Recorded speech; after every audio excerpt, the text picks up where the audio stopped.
Bienvenue dans votre chaîne préférée, l'information en temps réel, la République de l'info.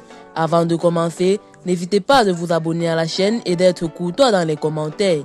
4 soldats burkinabés ont été tués dans l'explosion d'un engin artisanal vendredi dans le nord du pays et 3 civils sont morts dans une autre attaque dans le nord-est, a-t-on appris samedi auprès de l'armée et d'une source sécuritaire.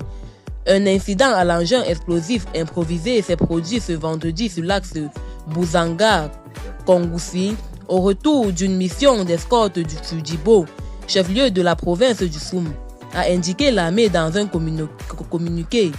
Cet incident a malheureusement occasionné la perte de 4 de nos vaillants combattants. Un blessé, évacué d'urgence, a été pris en charge par le service de santé des armées, poursuit le texte. L'unité ciblée avait escorté un convoi de ravitaillement dans la ville de Djibo, a précisé à l'AFP une source sécuritaire expliquant que les éléments avaient essuyé des tirs de harcèlement plus tôt.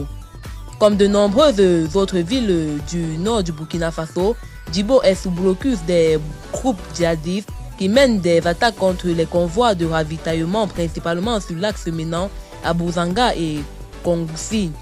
Vendredi, la veille de Falanguto, nord-est, a été la cible d'une incursion d'individus armés selon une source sécuritaire. 3 civils ont été tués, a indiqué cette source à l'AFP. Les djihadistes sont revenus en grand nombre aujourd'hui samedi.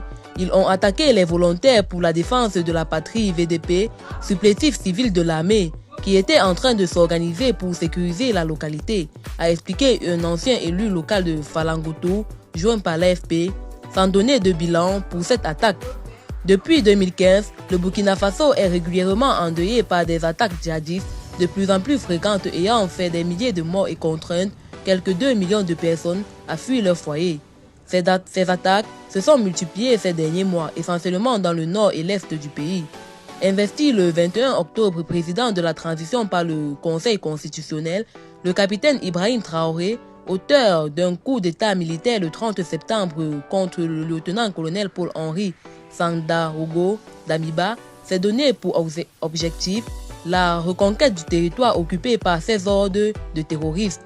À l'issue d'une grande campagne de recrutement, 900 000 civils se sont inscrits pour rejoindre les VDP, appelés à seconder l'armée dans sa lutte contre les djihadistes.